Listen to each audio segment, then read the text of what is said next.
Jansangram news, बातमीची सत्यता हीच आमची ओळख. मध्ये आपला सर्व देवळीकरांचं प्रभाग क्रमांक 3चा नागरिकांचं व इथे उपस्थित सर्व उमेदवारांचं खूप खूप हार्दिक स्वागत. आजच्या शेवटच्या या विकास प्रभागाच्या टप्प्यामध्ये आज जो आहे सकाळचा जो प्रभाग क्रमांक म्हणजे प्रभाग क्रमांक 3 मध्ये मोठ्या संख्येने इथे प्रभाग क्रमांक 3चा विकास करण्यासाठी सज्ज असलेले एकूण 12 उमेदवार आहेत आणि 12 उमेदवारांपैकी अद्याप जे आहे आपण जवळजवळ बघतोय 3, 6, 3, 9, 3 अद्याप गायब आहेत. देवळीमध्ये माहित नाही काय प्रचलन चालू आहे. नागरिकांचे प्रश्न ऐकायचा ज्यावेळेस प्रश्न येतो त्यावेळेस उमेदवार दिसत नाही. खास करून जर भाजपचे मोठ्या प्रमाणावरचे जे लोक आहेत नेमकं काय कारण आहे अद्याप माहिती नाही. परंतु नागरिकांचे प्रश्न गेल्या बऱ्याच वर्षांपासून जे प्रलंबित असतील किंवा 4 वर्षापासून प्रशासकीय राज्य इथे आहे आणि या प्रशासनाच्या राजानंतर परत एकदा देवळी नगर परिषदमध्ये एकदा रद्द होऊन दुसऱ्यांदा ही निवडणूक येऊन टेपलेली आहे. तर या निवडणुकीत प्रभाग क्रमांक 3चा जो कौल आहे हा कोणत्या उमेदवाराच्या पक्षात जाणार यासाठी म्हणून जे आहे येणारी निवडणूक 20 तारखेची जी आहे एक मोठा निर्णय ठरणार आहे. त्यासाठीच या 12 उमेदवारांपैकी कोणते उमेदवार जे आहे नागरिकांच्या विकासासाठी तत्पर राहतील आणि त्यांच्या दृष्टिकोनात विकास नेमका काय, कशा प्रकारचा विकास प्रभाग क्रमांक 3च्या नागरिकांना देणार आहेत येथील उमेदवार हे ऐकून घेण्यासाठी, जाणून घेण्यासाठी व नागरिकांच्या समस्या उमेदवारांना सुद्धा माहिती पडाव्या यासाठी म्हणून हा जो एक उपक्रम आहे हा आपण जनसंग्रामच्या माध्यमातून राबवतोय. आणि या उपक्रमाच्या माध्यमातून नागरिकांचे प्रश्न थोडेफार सुटतील तर सुटण्याचा ते प्रयत्न करतील उमेदवार अशी मी अपेक्षा करतो. विकास प्रभागाचा या उपक्रमामध्ये आपणा सर्व देवळी नागरिकांचं व येथील उपस्थित समस्त पक्षाच्या उमेदवारांचं व अपक्ष सर्वच उमेदवारांचं खूप खूप हार्दिक स्वागत. वातावरण तापत चाललं आहे. 3 दिवसांवर येऊन निवडणूक टेपलेली आहे. काय वाटतं नेमकं काय जो विकास आहे कशा प्रकारचा विकास इथे केला जाणार आहे हे आपण जाणून घेणार आहोत. सुरुवात जे आहे बऱ्याच दिवसानंतर भाजपचे उमेदवार इथे दिसत आहेत. काय वाटतं भाजपचे उमेदवार जर आपल्याला ही संधी पुन्हा एकदा मिळाली तर आपण या प्रभागाचा विकास प्रभाग 3चा विकास कशा प्रकारे करणार? भाजप प्रभाग 3चा उमेदवार म्हणून या ठिकाणी मी उभा आहो आणि यापूर्वीसुद्धा मी नगरसेवक राहिलेलो आहे. या वार्डाच्या विकासाच्या दृष्टीने सातत्याने माझं जे काही काम आहे ते या ठिकाणी उभं आहे. मागच्या वेळेला मी नगरसेवक नव्हतो, परंतु त्याच्या आधी जेव्हा मी नगरसेवक या ठिकाणी होतो त्या ठिकाणी या वार्डात ही झोपडपट्टी वार्ड आहे. देवळीमध्ये झोपडपट्टी वार्ड म्हणून ओळखला जातो. परंतु या वार्डाचा जो काही विकास केलेला आहे तो फक्त माझ्याच कारकिर्दीतला विकास आहे. या ठिकाणी इतर नगरसेवक जे होते त्यांनी कुठलाही विकास केलेला नाही. इथले रोड, इथे लाईट, ज्या हायमॅक्सच्या खाली तुम्ही उभे आहे हा सुद्धा माझ्याच कारकिर्दीतला लाईट आहे. त्याचनंतर लोकमान्य टिळक पुतळ्याचं सौंदर्यीकरण, या ठिकाणी असलेले हँडपंप, कारण इथे पण कुठल्याही पाण्याची सोय नव्हती. हँडपंप फक्त होते. हँडपंपच्याशिवाय दुसरा पर्याय नव्हता. आणि ही जी काय झोपडपट्टी आता वसलेली आहे ती चांगल्या प्रकारची वसलेली झोपडपट्टी आहे. या ठिकाणची सध्या ज्या काही सुविधा आहेत त्या मी जो काही नगरसेवक होतो तेवढ्याच काळात झालेल्या आहे. त्याच्यानंतरच्या कोणत्याही नगरसेवकांनी इथे कुठल्याही प्रकारचा विकास करण्याचा प्रयत्न केलेला नाही. आणि नगरसेवक म्हणून निवडून आलो तर हा वार्डाच्या विकासाकडे कुठेही दुर्लक्ष होणार नाही, कारण की इथे दलित वार्डाचा निधी आहे आणि तो मुबलक प्रमाणात आहे. फक्त त्याचा वापर कसा करायचा हे फक्त नगरसेवकाच्या दृष्टीचं असतो. नगरसेवकामध्ये ही ताकद पाहिजे की त्यांनी तो निधी खिचून आणला पाहिजे. आणि सध्या भाजपची सत्ता आहे. भाजपच्या सत्तेमध्ये या वार्डाच्या विकासामध्ये कुठेच कुचराई राहणार नाही. आणि सातत्याने गावाचा विकास जो होतो आहे तो भाजपच्या कारकिर्दीत हा विकास झालेला आहे. आणि रामदासजी तडस आणि आता सध्या तर राजूभाई वकाने यांचे आमदारकी याच्यामुळे हा विकास व्हायला कुठेही कुचराई राहणार नाही. आणि सगळ्यात मोठा इथे प्रश्न आहे पट्ट्यांचा. ही दलित वस्तीची उभी झालेली या ठिकाणी फक्त पट्टा हा विषय आहे आणि तो पट्टा भाजपशिवाय सरकारशिवाय कोणी सोडू शकणार नाही. हे अगदी काळ्या देडावरची पांढरी रेघ आहे. यांचं म्हणणं आहे की प्रश्न मोठे आहेत आणि अद्याप जो आहे हा प्रश्न बऱ्याच वर्षांपासून प्रलंबित, आणि इथे जे झालेला विकास आहे हा भाजपनेच केलेला आहे. भाजपशिवाय विकास कोणीच करू शकत नाही. आपण अपक्ष उमेदवार आहात, काय वाटतं त्यांनी जे म्हटलेलं गोष्ट आहे त्याच्यात विकासासाठी फक्त भाजपच का, की आपण सुद्धा विकास करू शकता? आजपर्यंत आपल्या या प्रभागामध्ये सत्ताधारी पक्ष भरपूर झालेत. भाजपला पण संधी मिळाली, काँग्रेसला पण संधी मिळाली, पण या दोन्ही पक्षांनी आपापल्या पद्धतीने थोडाफार विकास केला. पण यांना जे आता हे प्रश्न घेऊन उठले की पट्ट्यांचा प्रश्न महत्त्वाचा, हे सगळे म्हणजे राजकारण जे चालू आहे इकडे प्रभागामध्ये हे पट्ट्याच्या प्रश्नासाठी राजकारण चालू आहे. आणि हा पट्ट्याचा प्रश्न जर यांना एवढा महत्त्वाचा वाटत आहे तर गेल्या 25-30 वर्षापासून हा पट्ट्याचा प्रश्न यांनी सॉल्व्ह काऊन नाही केला, हा सगळ्यात महत्त्वाचा माझा प्रश्न आहे यांना. आणि दुसरी एक गोष्ट, आता हिवाळी अधिवेशन चालू आहे. हिवाळी अधिवेशन चालू असताना स्थानिक आमदार इथले असताना त्यांनी हा प्रश्न हिवाळी अधिवेशनामध्ये मांडायला पाहिजे नव्हता. हे सभापती राहिलेले, माजी सभापती राहिलेले इथे उमेदवार आहे, माजी अध्यक्ष राहिलेले उमेदवार आहे, यांनी हा प्रश्न आजपर्यंत सॉल्व्ह नाही केला. इथे या लोकांच्या एवढ्या समस्या आहे इथे की आजपर्यंत हे आपापल्या पद्धतीनं राजकारण करत आहे. सत्ताधारी पक्ष म्हणते मी हे केलं, कोणी म्हणते मी हे केलं. इथे सांगतो ना, ह्या इकडे जर गेलं ना, आता मागच्या म्हणजे पावसाळ्यामध्ये पाऊस आला होता आणि इकडे 2-4 घरं आहेत, त्या घरामध्ये पाणीसुद्धा गेलं होतं, सापसुद्धा गेले होते. तेव्हा विकास नाही दिसला का यांना? हर लोकांच्या घरात पाणी, पाऊस गेल्याच्या नंतर पाऊस अंदर जाते, एवढा टोंग पाऊस राहते, तेव्हा ह्या लोकांना सत्ताधारी पक्षांना आठवत नाही की इकडले लोक मागासवर्गीय आहे. हे सगळं म्हणणं आहे, मागासवर्गीयाच्या नावावर वोट मागणं चांगलं आहे यांचं, परंतु त्यांचा विकास हा कुठे लपलेला आहे? मागासवर्गीयाच्या नावावर एवढा निधी येते, भरपूर काही निधी येते, पण याचा वापर ह्या लोकांनी आजपर्यंत केला का? काहीच नाही केला. म्हणून माझं एकच म्हणणं आहे, ह्यावेळेस सत्ताधारी पक्ष राहो की कोणताही पक्ष राहो, जर लोकांच्या विकासासाठी जर कोणी काम करत असेल त्यांनाच निवडून द्यावं, अन्यथा निवडून देऊ नका कोणीच. जे काम करेल अशाच उमेदवारांना निवडून द्या असं म्हटलं जातंय. काय वाटतं, विकासाचा हत्ती हा खरंच विकास करेल का? कसा विकास करणार आपण? प्रभाग क्रमांक 3 मध्ये बराच विकास करू शकतो. जेव्हा निवडून देतील लोक तेव्हाच आम्ही विकास करू. आणि बघा इकडे हे म्हणतात की आमचा विकास झालेला आहे, इकडे जाऊन बघा का रोडवरती लोक बाहेर संडास करतात. का करतात? संडास अजून बांधलेले नाही आहे, लेडीजच आहे, जेंट्ससाठी नाही आहे. यांची सत्ताधारी असून तरी यांनी का बरं हे बांधलेले नाही आहे. आणि जे नळाचं हे आहे ते 1 दिवसाच्या आड नळ येतात पण पाणी येत नाही. नवीन पाईपलाईन टाकलेली आहे तरी पाणी घरी येऊ शकत नाही. उद्धव बाळासाहेब ठाकरे गटाचे उमेदवार म्हणून इथे उभे आहात, नगराध्यक्षासाठी कुठलाच उमेदवार नाही. काय वाटतं, आपण प्रभाग क्रमांक 3 मधून उमेदवारी दाखल केलेली आहे, यांचं म्हणणं आहे विकास झालेला आहे. अपक्ष उमेदवार म्हणतात विकास झालाच नाही, केवळ राजकारण होतं आहे पट्ट्यांच्या भरोशावर. तर मग आपल्याला ही संधी मिळाली तर आपण कशा प्रकारचा विकास करणार आहात? मला अगर नगरसेवक म्हणून निवडून दिलं, मी एक तो पहिले पटवारी म्हणून होतो आणि पट्टे कसे वाटप करावं लागते आम्ही खेड्यापाड्यामध्ये असे पट्टे भरपूर वाटलेले आहे. हे आजपर्यंत यायला 7-12 माहीत नसल का या गोठणाचा 7-12 आहे का कुरणचा आहे का यात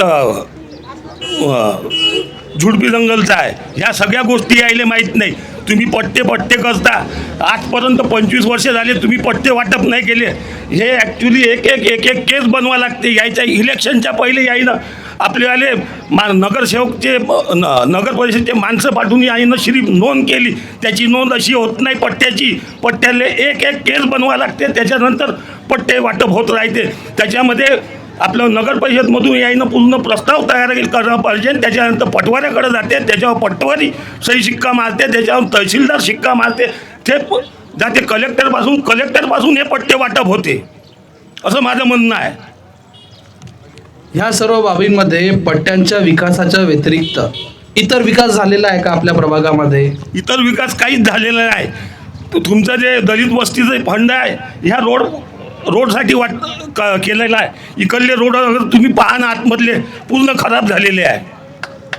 त्याच्यानंतर तुमचे आले जे घरकुल आहे तुम्ही दिलेले आहे, तुम्ही लेआउटमध्ये घरकुल दिले आहे. जे गरीब माणसं आहे त्या माणसाला तुम्ही घरकुलं दिलेले नाही. 10-10 हजार रुपये मेंबर्सनं पैसे खाल्लेले आहेत. त्याच्यातले मेंबरनी खाल्लेले पैसे आहेत म्हणतात भाजप, यावर येईल तुमच्याकडे?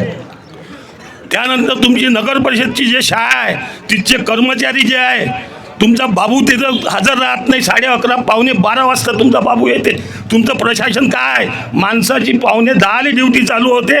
तुम्ही प्रशासनवाल्यानं सगळ्या या गोष्टी पाहायला पाहिजे. प्रशासकीय प्रश्नांवर सुद्धा मोठा प्रश्नचिन्ह निर्माण केला आहे. काँग्रेसने सुद्धा सत्ता भोगली असं म्हणतात. काय वाटतं आपल्याला परत का निवडून द्यावं? त्यांचं म्हणणं आहे की विकास झालेला नाही आणि इथे जे आहे आतापर्यंत मिलीजुली सरकार चालत होतं काँग्रेस आणि भाजपमध्ये. काय वाटतं? विकास झालेला आहे. देवळीमधली MIDC काँग्रेसनी आणली आहे. हा जो सरकारी दवाखाना आहे तो काँग्रेसनी आणलेला आहे रणजितदादांनी. त्याच्यानंतर जो पाण्याचा प्रश्न आहे तो पण रणजितदादांनी केला आहे. जे रामदासजी म्हणतात की आम्ही विकास केला, त्यांनी विकास नाही केला, त्यांनी स्वतःचा विकास केला आहे देवळीमध्ये. हे सगळ्यांना माहीत आहे. या व्यतिरिक्त काय वाटतं की मग जर जो आहे 35 वर्षांपासून तुम्ही म्हणताय की रामदासजींनी स्वतःचा विकास केला, तर मग लोकांच्या डोक्यात भ्रम आहे का की त्यांनी वारंवार त्यांनाच निवडून दिलं? नाही, भ्रम वगैरे नाही तसं. जो विषय आहे देवळीतला इथे मागे पट्ट्याचा, त्याच्यामध्ये माझं असं म्हणणं आहे की रणजितदादांनी काही प्रमाणात पट्टे दिलेले आहे. या वार्डामध्ये पण ज्यांना घरकुल मिळाले त्यांना पट्टे मिळाले आहे. कमीत कमी 15 ते 20 लोक आहे. ना मी म्हणतोय की तुम्ही म्हणताय की विकास केलेलाच नाही, सगळा विकास रणजितदादांनीच केला. नाही, माझं तर याचा अर्थ मग काय 35 वर्षापासून हे उगीच निवडून येत होते का, की 35 वर्षाची एकच निवडणूक झाली? रणजितदादांनी बाहेर म्हणजे देवळीचा जो आहे ते जे नगर परिषद आहे ते वालं BJPच्या हाती आहे 20 वर्षापासून. आणि जो दलित वस्तीचा इकडचा फंड आहे ते दुसऱ्या साईडसाठी युटिलाइज करतात, तो इथे पूर्ण देत नाही, असा माझा विषय आहे.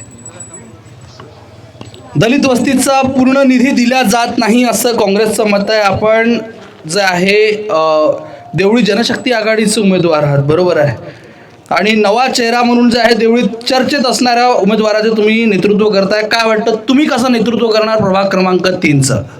प्रभाग क्रमांक 3चं मी समजा दलित वस्तीचा फंड आहे त्याचा सदुपयोग करीन आणि नाल्या आहे ते स्वच्छ करून त्याच्यावर झाकण आणि समजा रस्ते वगैरे हे दुरुस्तीकरण रस्ते बनवीन. आणि जे पट्ट्याचा आहे ते पट्ट्याचा प्रश्न आहे ते मी आमचे नगराध्यक्ष जर बनले किरणभाऊ ठाकरे तर त्यांच्यापाशी हे पट्ट्याचा आहे हा प्रश्न आम्ही सगळे समजा नगरसेविका हे आम्ही सर्व त्यांच्याकडे मांडले व त्यांचा आम्ही पूर्णपणे ते काम झालं पाहिजे याचा आम्ही प्रयत्न करीन. काम झालं पाहिजे प्रयत्नच करा, 100% नेणार नाही का, पूर्ण नाही करणार का? हा पूर्ण करीन ना, पूर्ण ते जसं आजपर्यंत. कारण आतापर्यंत प्रयत्न बाकीच्यांनी केले, 35 वर्षात नाही झाले असं बाकी जायचं मत आहे. तुम्ही काय करणार जर तुम्हाला संधी दिली तर? मला जर संधी दिली तर मी कसा हा प्रश्न आहे पट्ट्याचा, हा प्रश्न समजा किरण भाऊच्या याने आजपर्यंत किरण भाऊला पद नसून 9-10 वर्षापासून ते लोकांसाठी समाज कार्यासाठी भरपूर झटत आहे आणि त्यांच्या माध्यमातून आम्ही हा पूर्ण करू. काय विचार घेऊन या प्रभाग क्रमांक 3मध्ये आपण अपक्ष उमेदवारी जी आहे दाखल केलेली आहे. काय वाटतं काय विकास व्हायला पाहिजे प्रभाग क्रमांक 3मध्ये? मला असं वाटते का इथे विकास झाला पाहिजे. जे आजपर्यंत उमेदवार ठरले, आजपर्यंत निवडून दिलं ह्या लोकांना, त्यांना केलं का? मला याचा जवाब पाहिजे. आज मी अशा पदावर उभी आहे की आज मला खूप याचं हे अभिमान वाटत आहे की या लोकांनी मला निवडून जर दिलं मी याच्यासाठी काहीतरी करीन अशी माझी इच्छा आहे. आणि आली मी याच्यात निवडून तर मी काही नाही काही करीन. काही ना काही करील म्हणजे हे तर प्रत्येक जण म्हणतं. काय करणार आहात ते सांगा. मी सुधारणा करणार त्या वार्डामध्ये, नाल्या करणार, रोड करणार, जे गरीब गुदे आहे त्यांना मी साथ देणार. माझी अशी विनंती आहे की मला यायनं निवडून दिलं तर मी काही नाही काही करीन. आणि माझी अशी इच्छा आहे की यांना जे आहे तर ते तर दिसतच आहे यांना, पण मला एकच वाटते की याच्यात सुधारणा झाली पाहिजे ना आपल्या वार्डामध्ये. आणि पट्ट्याचा सवाल करत आहे हे लोक, जे निवडून आले ते तर पट्टे देणारच आणि त्यांना द्यास लागन असं वाटत आहे. पण अद्याप जर असं असतं तर भेटायलाच पाहिजे होते, आतापर्यंत भेटले नाही. शोकांतिक आहे. काय वाटतं? पुन्हा हत्ती. आतापर्यंत त्यांचं मत आहे की दलित या नावावर केवळ आणि केवळ मतदानच घेण्यात आलं आहे, विकास झालेला नाही. तर विकास खरंच रोड रस्ते नाल्या इथपर्यंतच विकास मर्यादित आहे का, की या पण व्यतिरिक्त विकास होत असतो? रोड नाल्या पूर्ण हे पाण्याची व्यवस्था, आमच्या इकडं नळ नाही आले आहे, आमच्या इकडं ते लाईटाची व्यवस्था केली आहे, खंबा अजूनपर्यंत नाही आला आहे. अजून जे आम्हाला आमच्या याले हे होईन ते आम्ही करू म्हणजे करूच. करू म्हणजे करू. काय वाटतं? ट्रॅक्टर पुन्हा एकदा ट्रॅक्टर. पण ते ट्रॅक्टर चाललं तर पाहिजे. लोक म्हणून राहिले ट्रॅक्टरमध्ये डिझेल कमी आहे म्हणे. डिझेल कमी नाही, डिझेल फुल आहे आणि ट्रॅक्टर धावून राहिलं, पूर्ण गावामध्ये धावून राहिलं, महिलामध्ये धावून राहिलं, युवकामध्ये धावून राहिलं. त्याच्यानं ट्रॅक्टर. बरं, हा विकासाचा ट्रॅक्टर कितीच्या गतीने धावणार आहे? कारण 35 वर्षापासून विकास नाही झाला हे बाकीच्याचं म्हणणं आहे. भाजपचं म्हणणं आहे का विकास झालेला आहे. काय वाटतं? प्रभाग क्रमांक 3 मध्ये जी परिस्थिती आहे, ही परिस्थिती बघता रोड रस्ते नाली इथपर्यंतच विकास मर्यादित आहे का? नाही, रोड नाली हा काही विकास नाही आहे, याच्या व्यतिरिक्त बी विकास आहे. मी माझ्या प्रभागामध्ये 10 वर्ष नगरसेवक राहिलो. त्या काळामध्ये या प्रभागामध्ये कितीतरी घरकुल आणले आणि हा रोड दिसते, हा सर्व दलित वस्तीच्या पैशातून, दलित वस्तीच्या निधीतून झालेला आहे. भाजपच्या काळामध्ये सत्ता असताना, खालचं वरतं सत्ता असताना, नगर परिषदमध्ये सत्ता असताना त्यांनी पदोपदी विरोध केला दलित वस्तीच्या कामाचा. तरी पण आम्ही विरोधात असून सुद्धा रोड नाल्या आणि जिम आणि व्यायामशाळा बनवली, तिथे विरोध झाला होता. पण मी नगरसेवक असल्यामुळे फक्त विरोधकाचं काम फक्त विरोधच करणं, तर विकास बाकीचा का नाही खेचून आणला? मग दलित वस्तीचा प्रभाग असल्यामुळे हा दुर्लक्षितच ठेवण्यात आला होता. त्यांच्या निधीतून आतापर्यंत खासदार निधीतून किंवा त्यांच्या कोणत्या निधीतून एखादी काम झालेलं दाखवून द्या. सर्व इथे जो विकास दिसतो तो पूर्णपणे दलित वस्तीतून झालेला आहे. हे हायमास्ट वगैरे जे दिसते, हे जे सांगून राहिले होते हायमास्ट माझ्या काळामध्ये झाला, पण हा दलित वस्तीच्या पैशातून झाला. हे रोड जे आहे, हे नाल्या जे आहे, हे सर्व दलित वस्तीच्या पैशातून झाले. दलित वस्तीचा प्रभाग असल्यामुळं हे लोक जाणून बुजून आमचा विरोध करते. तरी पण आम्ही विरोधात असून सुद्धा आम्ही खेचून आणले कामं आणि या प्रभाग क्रमांक 3चा परिपूर्णपणे विकास केला. जर कोणी म्हणत असेल का विकास झाला नाही आणि पट्ट्याची गोष्ट, ह्याच पट्ट्यासाठी जे आता हे पट्टे देतो म्हणजे मी 3 वर्षाच्या आधी 3 ते 4 वर्ष एवढ्याही लोकांना विचारा, 3 ते 4 वर्षाच्या आधी ह्या वॉर्डातून मोर्चा नेला होता नगर परिषदेवर. त्या 3 वर्षाच्या काळापासून तर आजपर्यंत पट्टा कोणालाच नाही आला. आम्ही घरकुलधारी लोक होते त्यांना काही प्रमाणात पट्टे मिळवून दिले, पण बाकी सर्व लोकांना पट्टे मिळवून देऊ शकलो नाही. आणि राहिली गोष्ट विकास. या गावामध्ये एवढं मोठं गाव आहे, पण आज बी इथं प्रॉपर्टी कार्ड नाही आहे. आमचे घरं 100 वर्षाच्या आधीपासून आहे. 100 वर्षाच्या आधीपासून असल्यावर बी आमच्यापाशी फक्त असिस्टमेंट आहे, प्रॉपर्टी कार्ड नाही. कोणता विकास केला यांनी 35 वर्षात? फक्त स्वतःचा विकास केला, त्याच्यावर कोणताच विकास केला नाही. स्वतःचा विकास केल्याचे आरोप आहेत भाजप. काय म्हणता? 35 वर्षामध्ये ज्यांनी आता जो काही निधी आलेला आहे, जो काही विकास झालेला आहे, रोड रस्ते नाली इथपर्यंतच विकास आहे का? जर असं असतं तर मग जे शासन टॅक्स घेत आहे, जो कर घेतो आहे, तो शिक्षण कर कशाचा, स्वच्छता कर कशाचा, पाणी पुरवठा कर कशाचा, याचं उत्तर काय? हा विकास का झाला नाही अद्याप? आज जे पाणी योजना आणली आहे, हे माननीय श्री तडस साहेबांनी आणली आहे. आजपर्यंत 35 वर्षाच्या काळामध्ये जुनी पाईपलाईन होती इथे, सगळ्यांनी दुर्लक्ष केलं. त्याच्यानंतर नळाची योजना साहेबांनी आणलेली आहे. जे ढोले बसवले होते आपल्या वार्डामध्ये कचऱ्याचे, ते साहेबांनी उचलले आणि घंटागाड्या चालू. साहेबांनी स्वतः येऊन उचलले? नाही, साहेब कसे उचलणार आहे? पण त्यांच्या भाजपच्या मार्फत, म्हणजे तुमचं असं म्हणणं आहे की भाजपने काहीच केलं नाही. कसं काय नाही केलं? सर्वच केलं आहे. आज स्टेडियमचा विषय आहे. आज आम्ही तिथे सुरक्षितपणे खेळायला जाऊ शकतो, महिला सुद्धा जाऊ शकतात, आमची मुलं सुद्धा जाऊ शकतात. का नाही तो स्टेडियमचा विषय चांगला आहे? महिलांसाठी अगदी सुरक्षित आहे.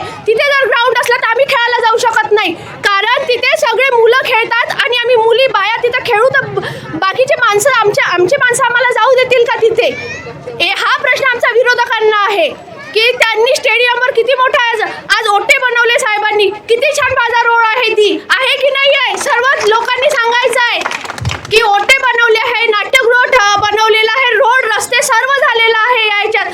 आणि आता राहिला पट्ट्याचा प्रश्न. पट्ट्याच्या प्रश्नासाठी आम्ही माजी आमदारांनी हा जो भाग आहे हा पूर्ण याच्यामध्ये वन विभागामध्ये टाकलेला आहे आणि ते आता काढण्याचं काम आमच्या पालकमंत्र्यांनी केलं आहे. आणि काल स्वतः पालकमंत्री येऊन गेलेले आहे इथे आणि सर्वांची नावे लिहून दिलेली आहे आणि महसूल मंत्री सुद्धा येणार आहे आणि पट्ट्याचे नावं सुद्धा जाहीर करणार आहे. एवढा विकास आम्ही करतोय तरी अजून आम्ही काय करतोय? भाजपला सुद्धा तुम्ही सुद्धा म्हणताय की तुम्ही काय करताय, काय नाही करत आहे. आणि राहिलेले जे कामं आहे ते आम्ही परिपूर्ण नक्की करणार आहो म्हणजे आहो. शिक्षण कर जो आहे नागरिकांकडून जो आकारला जातो आहे किंवा शिक्षण कर जो घेतला जातो आहे त्याचं युटिलायझेशन झालं आहे का आपल्याकडे? झालाय. कुठे झालंय साहेब? शाळेमध्ये झालाय. कोणत्या शाळेत? नगर परिषद शाळेमध्ये, म्हणजे ज्या नगर परिषद हद्दीमध्ये, जिल्हा परिषद हद्दीमध्ये आहेत त्या शाळेमध्ये झालं. आपले मुलं कोणत्या शाळेत शिकतात? माझे मुलं गुरुकुल शाळेमध्ये शिकतात. कोणतं गुरुकुल? गुरुकुल विद्यानिकेतन ढोरे सरांचं. नगर परिषदच्या शाळेत का नाहीये? नगर परिषदच्या शाळेमध्ये नाही टाकलं मी त्यांना. कारण मी माझ्या मुलांनी नाही म्हटलं तिथे. नाही, हा निर्णय मुलांचा नसतो. शाळा जवळ आहे, आमची गुरुकुल शाळा जवळ आहे, त्याच्यामुळे आम्ही त्यांना तिथे, कारण मी जास्तीत जास्त वार्डामध्ये फिरत असते, त्याच्यामुळे मला वेळ राहत नाही. माझी मुलं सुरक्षितपणे तिथे शाळेत जातात. हे काँग्रेसनी सुद्धा सत्ता उपभोगली आहे. पाण्याचा त्यांनी म्हटलंय की रामदासजींनी पाण्याचं काम केलंय. काय वाटतं, शिक्षण कर जो नागरिकांकडून घेत आहे हा योग्य आहे का? ज्या प्रकारच्या सुविधा भेटत नाही आहे त्या हिशोबाने शिक्षण कर हा व्यर्थ आहे की खरंच योग्य आहे घेणं? योग्य आहे, नाही आहे, दोन्ही आहे. रणजितदादांनी निधीतून त्यांच्या समस्याने त्यांनी दिलेले कामं जेवढे त्यांच्या निधीत होते त्यांनी केलेले आहे. जे घरकुल आलेले आहे, ज्यांना घरं कच्चे असलेले घरं, त्यांचे घरं मजबूत बनले नाही आणि ज्यांचे घरं आहे त्यांचे घरं बनले. हा तोमना कोणासाठी आहे? आणि ज्यांचे झोपडे त्यांच्या घरात पाणी घुसते, त्यांना घरकुल मिळाले नाही आहे. आमची इच्छा आहे का ती घरकुल ह्या लेजिममध्ये झाले पाहिजे. घरकुल झाले पाहिजे. काय वाटतं, आतापर्यंत जी कर पावती जी आहे नागरिक नियमितपणे भरतात त्याच्या दृष्टिकोनातून आपला सर्वांगीण विकास झाला आहे का? आज नगर परिषदमध्ये आपला हा दलित वस्तीचा वार्ड आहे आणि गवंडी कामाची योजना ही गव्हर्नमेंटनं काढलेली आहे. त्या गवंडी कामाच्या योजनेसाठी ह्या लोकांना अगोदर टॅक्स पेड करावं लागते आणि त्यानंतर यांना रहिवासी दाखल्याची पावती मिळते. म्हणजे रहिवासी ह्यासाठी सुद्धा यांना पहिला अगोदर 1500 रुपये भरावे लागते, त्यानंतर रहिवासी दाखला यांना मिळायला जाते. आणि हे लोक म्हणतात की टॅक्स वसूल करून यांनी विकास केला. शिक्षणाबद्दलही काही विकास नाही. नगर परिषद शाळा जाऊन पहा तुम्ही, काहीच नाही तिथे आजपर्यंत. इकडचे फक्त गरीब एकदम जे दुय्यम म्हणजे दारिद्र्य रेषेखाली जे आहे त्यांच्याच मुलं त्या शाळेमध्ये आहे. मोजले तर कमसे कम 50ही नाही भरत. जर तुम्ही तिथे जाऊन पाहता आज अशी व्यवस्था आहे त्या शाळेची की भविष्यामध्ये ती शाळा बंद होऊन जाईल. आणि तिथल्या शिक्षणाचं जे एज्युकेशन आपले शिक्षक वर्ग आहे त्यांचीसुद्धा नोकरी धोक्यात आहे. म्हणजे आज गव्हर्नमेंट असे कॅन्व्हेट शाळेला प्राधान्य देत आहे. कॅन्व्हेटवर पूर्ण लोकांचा भरोसा आहे. या मेंबरांचे सुद्धा लोक म्हणजे मुलं जे आहे कॅन्व्हेट शाळेमध्ये शिकते. म्हणजे गरीबाचा मुलगा फक्त लेंडी शाळेत शिकायला पाहिजे का त्या नगर परिषद शाळेमध्ये? हे जे आहे ह्या प्रश्न महत्त्वाचा आहे. शाळा सुधारली पाहिजे. शिक्षणाचा करसुद्धा हे वसूल करतात पण त्या शिक्षणाचा कराचा सदुपयोग करत नाही. यासाठी आपल्याला इथून या वार्डातून सक्षम उमेदवार जर जाईल तर त्या शिक्षणाचा करासाठी झटेल तो आणि त्या शाळेचा विकास करेल, जेणेकरून या मुलांना खाली बसण्याच्या ऐवजी बेंचवर बसता येईल आणि डिजिटल शाळा चालू होईल. हे सगळं करणं महत्त्वाचं आहे. हे लोक बस सत्ता आली, निवडणूक आली का बिलकुल आपल्या अंगावरचे घोंगटे उतरून इथं मैदानात उभे होऊन जाते, पण बाकी 4-4.5 वर्ष कोणाला दिसत नाही. फक्त हे गरीबात लोकांना दिसते की आमची मुलं काय करून राहिली म्हणून इकडे. रस्त्यानं आमची मुलं चालत जाते, यांचे मुलं शाळेच्या बसमध्ये जाते, काऊन का याचा जो पैसा आहे हे रोजमध्ये करण्यावाले लोक आहे. 200 रुपये रोज कमवते बिचारे, कुठून कॅन्व्हेटची फीस भरणार. म्हणून हे आपल्याला हे अगोदर हे जे नगर परिषद शाळा आहे हिला अगोदर म्हणजे सदृढ बनवणे आहे, त्यानंतर या मुलांसाठी चांगली व्यवस्था करणे आहे.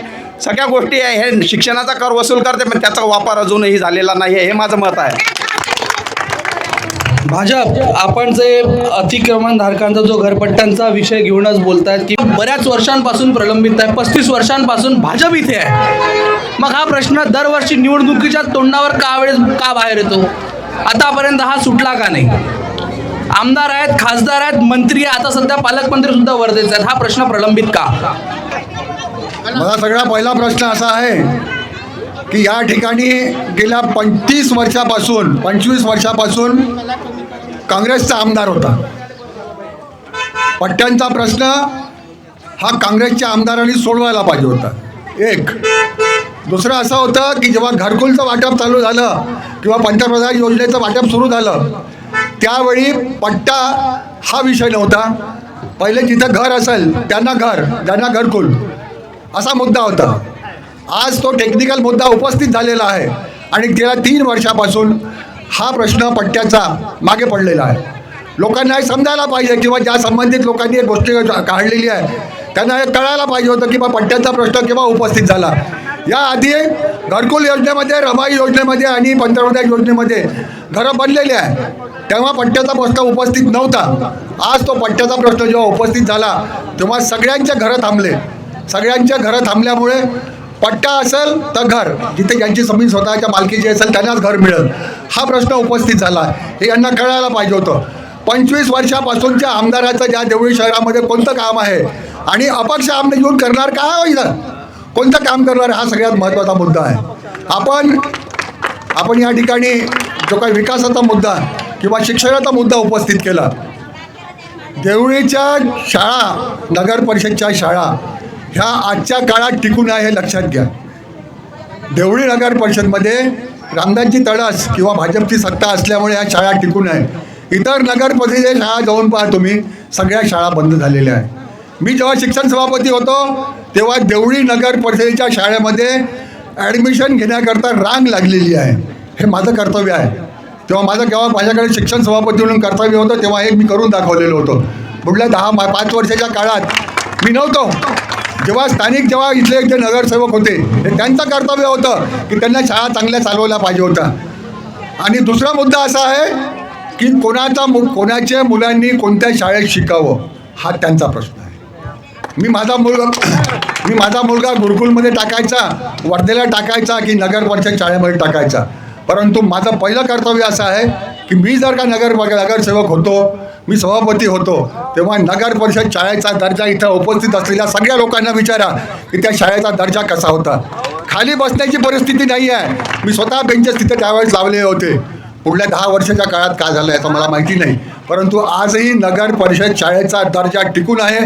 आजही तिथे इंग्लिश मिडियमचं स्कूल मी चालू केली होती ते कायम आहे. आजही ज्युनियर कॉलेजचा दर्जा टिकून आहे. अत्यावत बिल्डिंग आहे. आणि हे सगळं जे झालं आहे ते रामदासजी तडसच्या कारकिर्दीमध्ये जे काही सत्ता होती किंवा मी सभापती होतो त्या काळात झालेलं आहे. आजही सुंदर बिल्डिंग आहे, सुंदर शाळा आहे, शाळेला सुंदर ग्राउंड आहे आणि प्रत्येक मुलाच्या शैक्षणिक कर्तव्याचं तिथे पालन केलं जाते. प्रत्येकाचा दर्जा चांगला ठेवला जाते.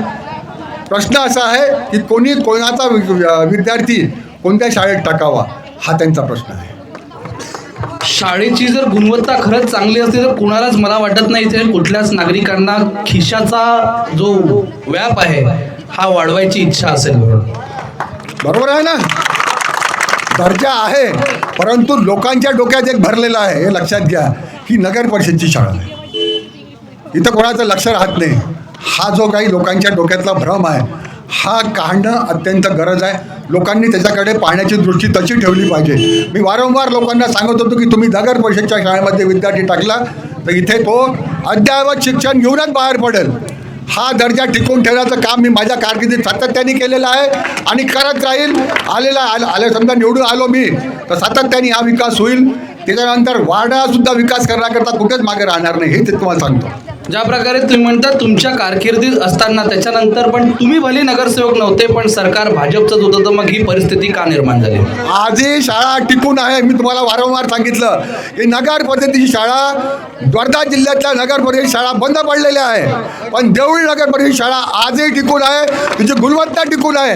याचा तुम्ही एक प्रकाशाने विचार केला पाहिजे. मीडिया असताना तुम्ही पेड मीडिया म्हणून काम करू नका, तुम्ही न्यूट्रल मीडिया म्हणून काम करा. आणि आज लोकांना तुम्ही दाखवून राहिले की भाजपचं सरकार पेड मीडिया म्हणून काम करत असाल तर आम्हाला इथे बोलवायचं काही कर्तव्य नाही. तुम्ही आमच्यावर टीका करण्याचा प्रयत्न करू नका, हे लक्षात घ्या. आजही तुमच्यासमोर हकीकत उभी आहे. तुम्ही पहिले विकासाचा मुद्दा काढा, विकास कोणता झाला हे काढा. टीका टिप्पणी बोलून तुम्ही या पेड मीडियाचं काम करू नका. टीका टिप्पणी नाही, सत्यता जी आहे तीच आपण दाखवण्याचं. कारण इथे राहणारे जे नागरिक आहेत, होऊ शकतं मी पेड असेल, मी खोटा बोलत असेल, पण नागरिक खोटं बोलणार नाही अशी मी अपेक्षा करतो. नागरिकांकडे लवकरच येतोय. जे आतापर्यंत जे बोललं जात आहे हे खोटं आहे किंवा पेड आहे. काय म्हणाल तुम्ही, याच्यावर विकास खरंच झाला आहे का? याच्यावर विकास कोणता केला आजपर्यंत? यांना जे उमेदवार आजपर्यंत आले यांना आपल्या वार्डामध्ये विकास कोणता केला या लोकांनी सांगावे.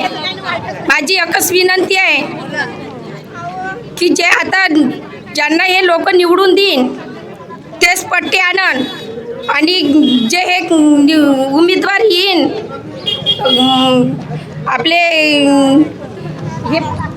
काय वाटतं, आपल्याकडे अनुभव आहे, तुम्ही जे म्हटलं प्रशासकीय अनुभव आहे, या सर्व बाबींमध्ये हे जे सगळं चालू आहे याच्यामध्ये विकास झाला असं त्यांचं मत आहे आणि ज्या सगळ्या गोष्टी सुरू आहे हे सध्या पेड चालू आहे असं त्यांचं मत आहे. काय म्हणाल तुम्ही, हे जे चालू आहे नागरिकांसाठी योग्य आहे अयोग्य आहे?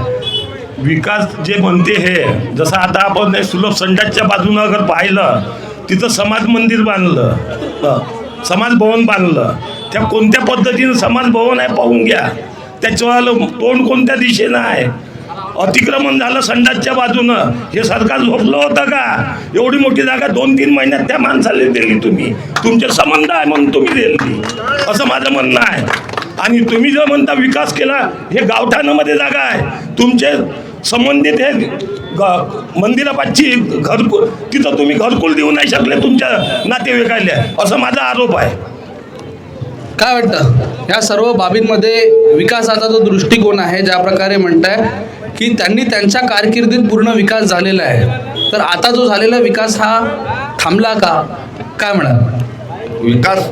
विकासाच्या दृष्टिकोनातून फक्त पैसे खासाठी विकास झाला, बाकी जनतेचा कोणताच विकास झाला नाही.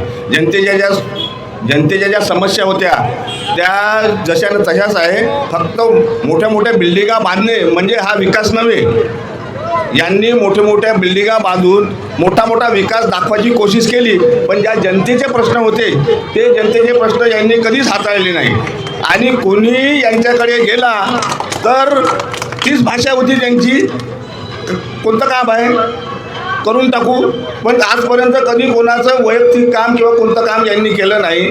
पट्ट्याचं काम यांच्या हातात असताना यांनी केलं नाही. तर हे का बाकी सांगते विकास केला. काही विकास नाही, नावाले विकास आहे फक्त. आणि राहिला जे हे लोक सांगते का शिक्षण करायच्या माध्यमातून शाळेत खूप विकास झाला, खूप चांगल्या शाळा आहे, खूप चांगलं शिक्षण आहे. मग तिची ट्रेंथ काऊन कमी होऊन राहिली त्या शाळेची तर ट्रेंथ वाढायला पाहिजे ना, का कमी होऊन राहिली? तुम्ही सांगता खूप म्हणजे सुसज्ज शाळा झाल्या, अशा झाल्या तशा झाल्या, तर कुठं झाल्या असते तर आपले पोरं त्यांना तिथं टाकले नसते का?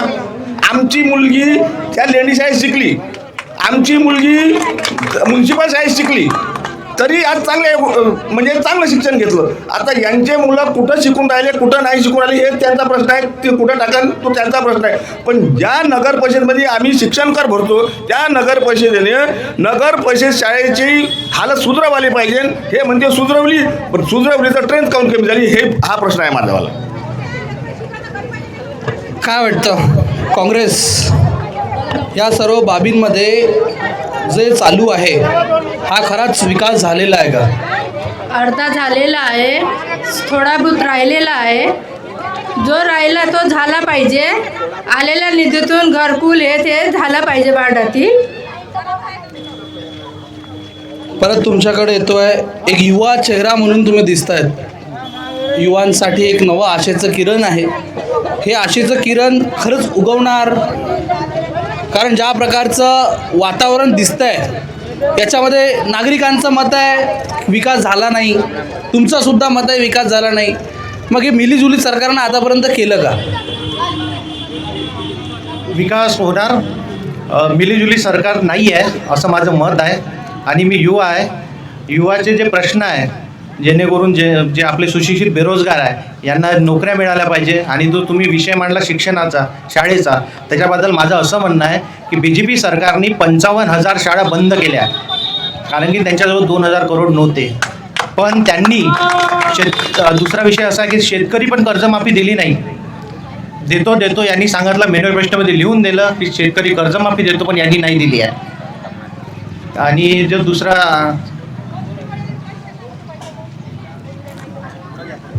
काय वाटतं? आपण एक अपक्ष उमेदवार आहात. माझं म्हणणं असं आहे, इथे हा तुमच्या समोर एक सुलभ संडास दिसत आहे का? हा सुलभ संडास आहे. इथे विद्यमान आमचे नेतेच म्हणा किंवा काही म्हणा, इथे माजी सभापती राहिलेले एक उमेदवार आहे, माजी नगराध्यक्ष राहिलेले उमेदवार आहे. यांना या अगोदर इकडच्या समस्या जाणवल्या नव्हत्या का? आज उमेदवारी दाखल करून यांना ह्या समस्या मांडायच्या आहे. फक्त निवडणूक आहे मर्यादित इथपर्यंतच. हा जो सुलभ संडास आहे तिथलं पाणी, तिथून जे बोरवेल आहे तिथलं पाणी ह्या शिक्षण सभापतीच्या घरी जाते आणि ह्या लोकांना पाणी सुद्धा मिळत नाही. हा विकास आहे का? तिथून पाईपलाईन नाही टाकून याची कंप्लेंट कोणी करत नाही. काही लोकांना घरटॅक्स पावत्या नाही मिळू दिल्या ह्या लोकांनी. आज या प्रभागामध्ये 25 ते 30 घरं असे आहे की त्यांना घरटॅक्स पावती सुद्धा नाही भेटून राहिली. गेल्या 40-50 वर्षापासून ते लोक या ठिकाणी राहत आहे. आज तो प्रश्न कोण मांडेल? हे लोक त्यांची घरटॅक्स पावती होत येत नाही. माझ्यासारखा एक साधारण कार्यकर्ता तिथे बोरवेल आणत होता, तर या लोकांनी मला तिथे विरोध केला की बाबू तू या भानगडीत पडू नको, अन्यथा तुझी माझी गाठ आहे. असं म्हणणेवाले उमेदवार तुम्हाला पाहिजे का? सांगा लवकर. असे उमेदवार पाहिजे का तुम्हाला? जनतेचे जे प्रश्न लोकांमध्ये मांडणारा, सभागृहामध्ये मांडणारा असा उमेदवार जर तुम्ही निवडून नाही द्याल तर ह्याबद्दल माझं तर शोकांतिका आहे. कारण की हे संधी तुम्हाला दुबारा काही येणार नाही आहे. आणि विकास करायचा असेल तर स्वतः आपल्याला पुढाकार घ्यावा लागेल, त्यानंतरच विकास होईल. काय वाटतं नागरिक? काय वाटतं या सर्व बाबींमध्ये विकास जो आहे हा खरंच झालाय का? प्रभाग इथे जो कोणी नागरिक बोलेल केवळ आणि केवळ या प्रभागाचे नागरिकच बोलतील. बाहेरून आलेले लोक इथे बोलणार नाहीत. फक्त प्रभाग क्रमांक 3चेच नागरिक बोलतील.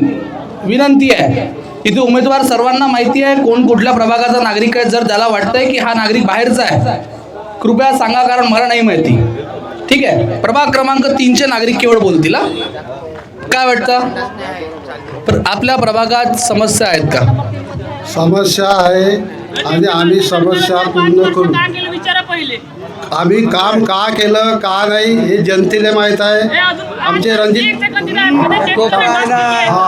दर किती आहे ते जे काम आहे ते तुम्ही जे म्हणते डस किती आहे. आता हे डससाठी का रोज माणसं आणणार आहो का आम्ही? आम्ही जे हे काम कोणी करत नव्हतं ते आम्ही करून घेतलं आहे. ते काम इतके मोठे मेंबर येऊन शादी याईनं काही काम करू शकले नाही. जे आमचे रणजित दादा आहे याईने आम्हाला थोडीफार निधी देऊन त्यांचे काम करून घेतलं. जे कामं आहे बाकीचे चिल्लर चाललर जे कामं आहे आम्ही जे केलेले आहे. ह्या जो मधातला रोड जे आहे हे आमची BJPवाल्यानं जे आहे तो आमचा निधी रोखल्यामुळे ह्या मधातला रोड काही झाला नाही. जे बाकीचे जे कामं जे आहे ह्या रोड जे आहे ह्या आमच्या याच्यातूनच झाला, आमच्या सहकार्यामुळेच झाला आहे. हे दिघी रोडचे जे नाली आहे ते आम्ही बांधली आहे, ते आमच्या याच्यातच झाले आहे. असे यायला कोणते कामं पाहिजे अजून तरी आम्ही आल्यानंतर जे कामं राहिलेले आहे, घरकुलचे कामं आहे, पट्टे जे आहे ते आमच्या रणजितदादा कांबळे यांनी दिले आहे. रणजितदादा सुद्धा 25 वर्ष आमदार होते. मग हा प्रश्न एवढ्या दिवस प्रलंबित का? प्रलंबित का? आता जितके कामं आहेत तितके करून राहिले. ते याईन कोणते कामं त्याने केले 35 वर्ष. त्याला जसं वाटलं त्यांनी आरामात करून राहिले. ते काय तुमच्यासारखे काम करत नाही. आमच्यासारखे म्हणजे जे दादानी कामं केले ते याईने सांगा कोणते कामं केले. दादानी हे दवाखाना जे आहे आमच्या रणजित दादाने आणला. पाणी पुरवठा जे पंध्या गावातले ते आमच्या रणजित दादाने आणला आहे. याने कोणता पाणी पुरवठा आणला हे माय सांगते. तडस साहेबांनी आणलं, तडस साहेबांनी आणलं, हे कोणता होय विकास? तर अजून तर काही झाला नाही बा. नक्कीच. काय वाटतं, आपण नागरिक आहात, काय काय समस्या आहे प्रभाकर? आता इथेच पहा की इथपर्यंतच गट्टू लावलेले आहे आणि मागचा एरिया कुठं गेला? मागचा रोड तिथपर्यंत झाला, एक एक बोला. रोड तिथपर्यंत झाला, अर्धा रोड तसाच आहे आणि वरतून साईड पाटल्या बी नाही दिल्या. आम्ही आमच्या स्वतःच्या यानं ते बनवून घेतलेलं आहे की गाड्या कशा काढू, ते कसं काढू. आणि काय म्हणते, जर कोणी इथं उभं राहिलेलं आहे, आम्ही जर तिकडल्या अ क्रमांक आणि ब क्रमांक आणि तिकडल्या वार्डात गेला की म्हणते हे इकडलं नाही आहे म्हणते, तिकडे तुमच्या वार्डाच्या मेंबरला जाऊन म्हणा म्हणते. मतं किती मारले होते मागच्या वेळेस? मतं 2 तेव्हाही 3 मारले होते ना.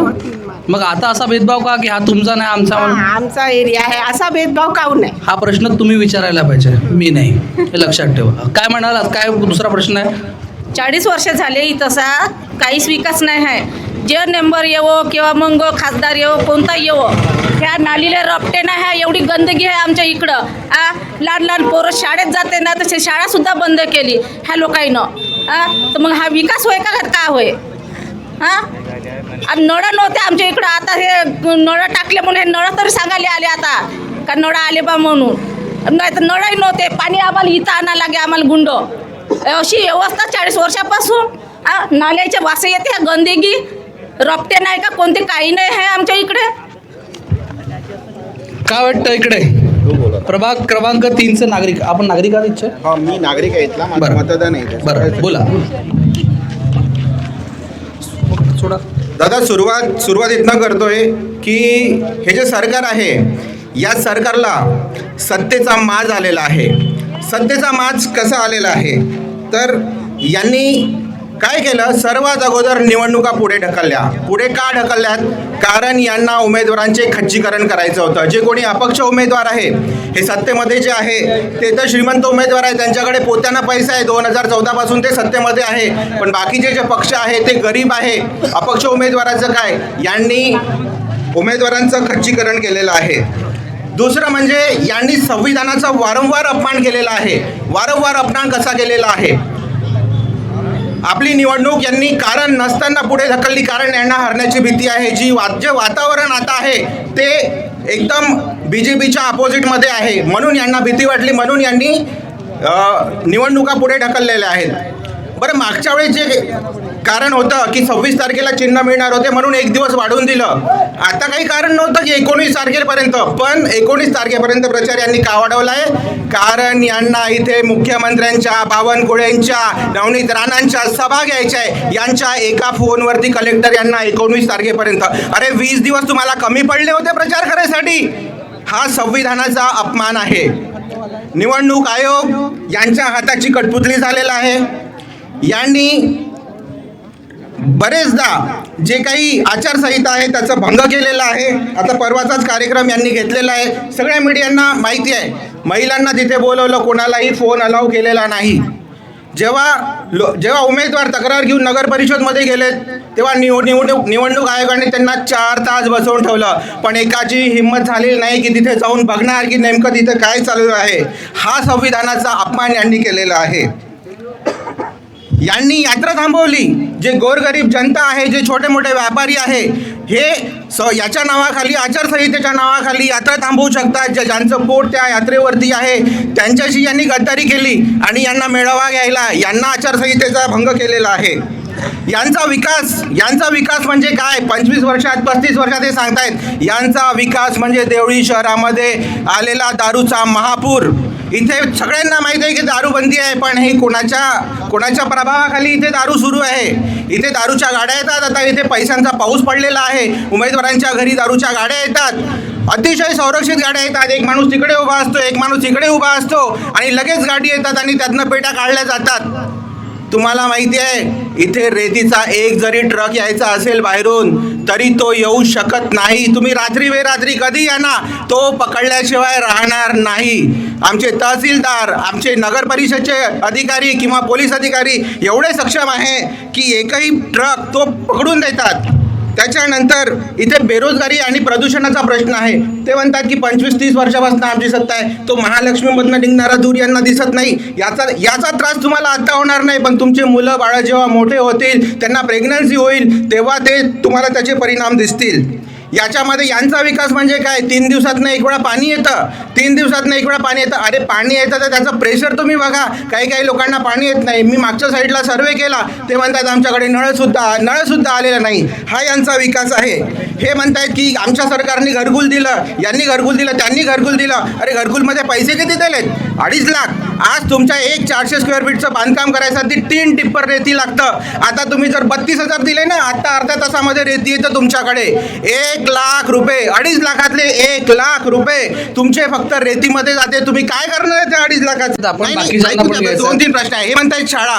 अरे आमचे जे हे आहेत, इथले जे लोक आहेत ते कामाला जाणारी लोक आहेत आणि कोणालाही वाटतं की आपला मुलगा चांगल्या शाळेमध्ये जायला पाहिजे. पोटाला चिमटे घेऊन लोक प्रायव्हेट शाळेमध्ये टाकतायत. हे यांना याची लाज वाटायला पाहिजे. आणि हे जे प्रश्न आहेत इथले, हा घरकुलचा, हा पट्ट्याचा प्रश्न आहे, हा शाळेचा प्रश्न आहे, त्याच्यानंतर हा आरोग्याचा प्रश्न आहे. हे प्रश्न सांभाळणार कोण? हे म्हणतात की लोकल लेवलवरती प्रश्न सॉल्व्ह होणार, पण हे प्रश्न असे आहेत की लोकल लेवलवरती सॉल्व्ह होणार नाहीत. हे सत्तेचा माज दाखवतात, म्हणतात आमचा कॅन्डिडेट निवडून आला नाही तर आम्ही निधी आणणार नाही, तुम्हाला निधी आणू देणार नाही. अरे सामाजिक न्याय व्यवस्था, न्याय विभाग, हे जे आहे हा पैसा सामाजिक न्याय विभागमधनं येणार. हे तुमच्या ज्या शाळेचा प्रश्न आहे तो शालेय शिक्षण विभाग सॉल्व्ह करणार. आणि तुमचा आरोग्याचा जे काही हे आहे तो प्रश्न तुमचा आरोग्य विभाग सॉल्व्ह करणार. हे 3ही विभाग लक्षात ठेवा, शिवसेनेकडे आहे. आणि तुम्हाला असा उमेदवार निवडून द्यायचा आहे जो स्थानिक लेवलवरती नाही, मंत्रालयात सुद्धा जाऊन या अधिकाऱ्यांकडून, या मंत्र्यांकडून काम करणारा उमेदवार तुम्हाला निवडून द्यायचा आहे. काय वाटतं नागरिक मागे बोला. माझा प्रश्न लास्ट टाइम उभे राहिलेले 2 कॅन्डिडेट सोबत आहे, माननीय अश्विनीताई आणि पोपटकर भाऊ. का तुम्ही लास्ट टाइममध्ये उभे होता, ठीक आहे, पोपटकर सरांशी जास्त आहे थोडा, कारण तुम्ही लास्ट टाइममध्ये उभे होता. आमच्या मूल्यात 20 घरकुल आले म्हणतात तुम्ही, ठीक आहे. त्या 20 घरकुलांमध्ये जे 10-10 हजार घेतले होते ते कशाचे होते सर? तू मला प्रूफ करून दाखव कोणाकडून 10-10 हजार घेतले तर मग बोला. कोणता नाही, प्रूफ करून दाखवायचं. आणि इतका विकास करणाऱ्या लोकांना 30% घेतले, त्याच्यावर कधी बोट ठेवलं तुम्ही आतापर्यंत? रोडमध्ये खाऊन राहिले, काय म्हणते मोठ्या बांधकामामध्ये खाऊन राहिले, 20-30% कमिशन खाऊन राहिले, त्याला एकाही शब्दानं कधी बोललं नाही कोणी. अरे म्हणजे तुम्ही घेतले कबूल करता का? कोणी अरे एखाद्याला प्रूफ करून द्यावं, प्रूफ करून द्यावं ना. काय वाटतं परत नागरिक? दादा विकास विकास विकास म्हणतात. हे विकास बघून घ्या. हा रोड बांधला, रोड बांधून फक्त अवघे दोन महिने झाले. बघून घ्या तुम्ही, त्या रोडची परिस्थिती पाहू शकता. पूर्णपणे त्याच्यावरचं सिमेंट गायब झालं. त्याच्यानंतर विकास म्हणतात, महापुरुषांचा सन्मान म्हणतात, महापुरुषांचा पुतळा मागे आहे. बघून घ्या विकास तिथे. तो पुतळा बनला, पण त्याच्यावर ज्यावेळेस जयंती असते त्यावेळेस तिथे म्हणजे स्वच्छता होते. त्याच्या जयंतीशिवाय, महापुरुषांच्या जयंतीशिवाय त्यांना कधीही एकही दिवस तिचा मी साफसफाई करताना नाही बघितलं. हे काम कोणाचं आहे? लोकांचं आहे, नगर परिषदचं आहे की मेंबर लोकांचं आहे? मेंबर लोकांनी सांगायला पाहिजे नगर परिषदला. त्याच्यानंतर हा रोड बघू शकता तुम्ही. हा रोड बांधला, इथून हा रोड 10 वर्ष झाले. 10 वर्षामध्ये कधीच नव्हता. आता हा दलित वस्तीचा फंड आहे. हा कोणताही सरकारी नाही, दलित वस्तीचा फंड हा दलित वस्तीलाच लावा लागते. एवढे ते सुज्ञ लोक आहे, दलित वस्तीच्या ह्याच्यातून झालेला आहे. लोक म्हणतात आम्ही केला. अरे तुम्ही कुठून केला? दलित वस्तीचा निधी आहे तो, तुमच्या घरून तुम्ही पैसा देऊन नाही केलेला आहे तो. त्यानंतर हे एवढा मोठा रोड बांधून ठेवला, पण स्वच्छता कुठे आहे इथे? रोड बघा तुम्ही किती घागरा आहे. आम्ही एक नागरिक असून आम्ही नगरपालिकेमध्ये गेलो होतो, म्हणते अर्ज दी. हे मेंबर आहे ना, यांचा फोन जाऊ द्या ना, 1 मिनिटात करते ना. करत काऊन नाही? करत नाही तर मग तुमचा वाच नाही आहे त्याच्यावर, नगरपालिकेवर. त्याच्यानंतर हे नाली बांधली म्हणतात. नालीचं पाणी बघू शकता तुम्ही. नाली बांधली आहे, नाली आहे, पण नालीचं पाणी तुम्ही इकडे नाही जात ना तिकडे जात, ना इधर के हम ना उधर के हम, उधरीच. मग कायचा विकास? रोड वरती आले, घर खाली दबले. पट्ट्याचा विषय आहे. पट्ट्याचा विषय 168 पट्टे देवळीला भेटले, देवळीमध्ये ते रणजित कांबळे यांनी मंजूर केले होते. तर पट्ट्याचा विषय असा आहे, पट्ट्यामध्ये 3 प्रकार येतात, एक गावठाण, एक नजूल, एक जुडबी. जुडबी हे आदिवासी लोकांसाठी जुडबी असते. जिथे आदिवासी लोक जास्त आहेत त्या ह्याच्यात आपण जुडबीचे पट्टे देऊ शकतो. हा निर्णय म्हणजे हा एक निर्णय आहे. त्याच्यानंतर गावठाण असेल तर तिथे पट्टे देऊ शकत नाही. नजूलमध्ये तुम्ही पट्टे देऊ शकता. नजूलमध्ये पट्टे दिले त्याच्यात विषय काय आहे, 500 स्क्वेअर फूटच्या अंदर तुम्ही जागा तुम्ही नागरिकांना देऊ शकता. त्याचा देऊ शकता. त्यानंतर त्याचा विषय असा आहे की देऊ शकता, त्याचा डेव्हलपमेंट चार्ज भरावा लागते. जे आम्ही घरं बांधले त्याचा डेव्हलपमेंट चार्ज भरायचा आहे. तर डेव्हलपमेंट चार्ज आम्ही का बरं भरायचा, आम्ही कर बदलून तुम्हाला नगरपालिकेनं भराव न कर, त्याचा ठराव वास्तव कराव, नगरपालिकेनं कर भराव त्याचा ना आम्हाला आमचे पट्टे द्याव. तुम्हाला नाही मागू राहिलो आम्ही, आमचा हक्काचा आम्हाला मागू राहिलो आम्ही, तुम्हाला मागू नाही राहिलो. सरकार कोण बनवलं, जनतानी बनवलं. जनता कोण, आम्ही आमचे प्रश्न तुमच्यासमोर मागणारच आहे ना. आम्ही असे प्रश्न मांडले, आम्ही म्हणतात का भीक मागत राहता, घरकुल हे बाबासाहेबांची देण आहे. घरकुल जी योजना आहे, रमाई घरकुल योजना, हे बाबासाहेबांनी त्यावेळेस तरतूद करून ठेवली दलित वस्तीच्या लोकांसाठी. दलित वस्तीचा निधी ते देऊ राहिले आम्हाला.